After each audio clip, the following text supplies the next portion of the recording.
그동안 열심히 일했으니 이제 좀 쉬어야지. 솔직히 나도 그렇게 생각했다. 58세, 정년보다 조금 일찍 교직에서 물러나면서 주변에서는 그 정도면 여유롭게 사시겠다며 부러워했다. 퇴직금도 나왔고 국민연금도 곧 받을 수 있으니까. 그런데 이상하게 마음이 불안했다. 집도 있고 큰 빚도 없고 애들도 장성해서 다 자기 살 길 찾아갔다. 그래서 이제 내 인생 즐기면 되겠지 했는데 계산기를 두드려보니 생각보다 상황이 달랐다. 노후는 그냥 시간 많아지는 시기가 아니었다. 돈은 덜 들어오고 더 나가는 시기였다.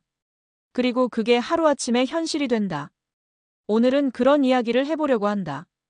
교직에 오래 있었든 일반 직장인이든 자영업을 했든 누구나 맞닥뜨릴 은퇴 후의 진짜 삶에 대해, 그리고 퇴직금과 국민연금만으로는 왜 불안한지, 어떻게 대비할 수 있을지를 사례를 곁들여 풀어보려 한다. 그럼 천천히 같이 들여다보자. 1. 퇴직금 생각보다 빨리 줄어든다. 나는 30년 가까이 교직에 있었으니 퇴직금도 적지 않았다. 약 2억 원.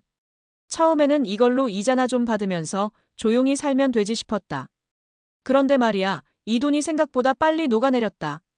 먼저 국민연금은 60세부터 수령 가능한데 58세 은퇴니까 공백이 생긴다.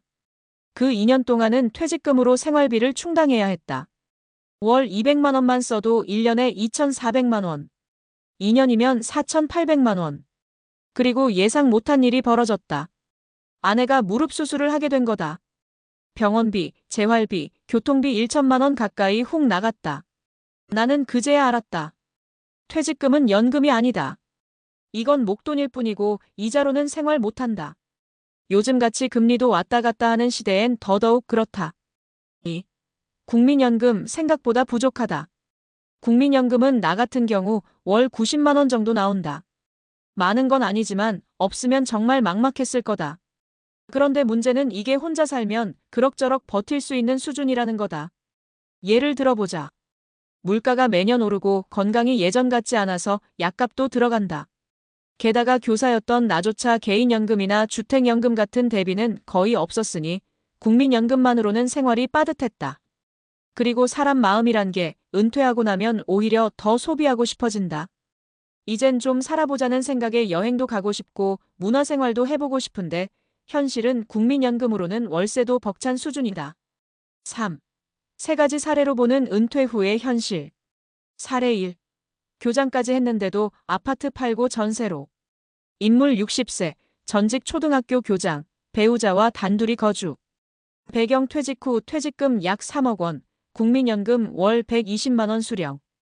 결과 5년 안에 아파트 유지비, 자녀 결혼 지원, 생활비 등으로 퇴직금 대부분 사용. 결국 큰 평수 아파트를 팔고 작은 전세로 이사. 느낀 점 지금 생각하면 퇴직 직후 소비 패턴을 바꿨어야 했어요. 체면 차린다고 쓰다 보니 금방 바닥났죠. 사례 2. 자영업하다가 은퇴, 연금은 거의 없고. 인물 58세, 전직 자영업자, 기초연금 대상. 배경 국민연금 거의 없음, 퇴직금 대신 소득 없음. 결과 현재 월 30만 원 기초연금, 자녀에게 용돈 받으며 생활. 느낀 점 지금 와서 연금 이야기 들으면 마음이 허해요. 그땐 매달 보험료 내는 게 아까웠는데 지금은 그게 생명줄이었더라고요.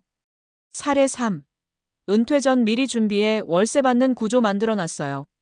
인물 57세 은퇴, 부부 공동 은퇴 준비. 배경 50대 초반부터 소형 빌라 2채 구입, 한 채는 거주용, 한 채는 월세. 결과 월세 수입 70만 원, 국민연금 80만 원, 월 150만 원으로 안정된 생활 유지. 느낀 점 퇴직금에만 의존하면 불안하다고 생각했어요. 작더라도 지속되는 수입이 중요하더라고요. 4. 그럼 어떻게 준비해야 할까? 나도 은퇴하고 나서야 깨달았다. 노후는 얼마 있느냐보다 얼마나 오래 버티느냐의 싸움이다.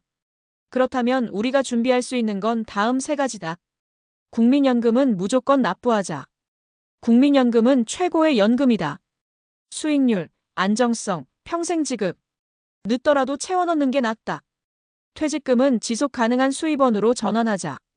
예 월세 나오는 작은 부동산, 안정적 배당주 투자, 소규모 창업 등. 은퇴 후에도 가볍게 일할 수 있는 일을 만들어두자. 예 시간제 강사 취미를 살린 부업, 자문 역할 등. 일이 있어야 삶에 활력이 생기고 수입도 생긴다. 5. 마무리하며 은퇴는 끝이 아니라 다른 시작. 요즘 은퇴는 끝이 아니다. 40년 가까이 일했어도 앞으로 30년을 더 살아야 하는 게 현실이다. 그 시간을 어떻게 보낼지, 어떻게 유지할지, 어떤 삶을 살고 싶은지. 결국 그걸 위해 퇴직금과 국민연금만 믿어서는 안 된다는 걸 나도 뒤늦게 알았다.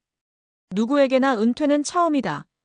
하지만 준비된 사람과 그렇지 않은 사람의 노후는 천지 차이다. 이 글을 읽는 당신은 아직 늦지 않았다. 지금이 가장 빠른 준비의 순간이다. 내가 겪은 시행착오가 당신에겐 지혜가 되기를 바란다. 우리 남은 삶은 걱정보다 웃음이 많은 인생으로 살아보자.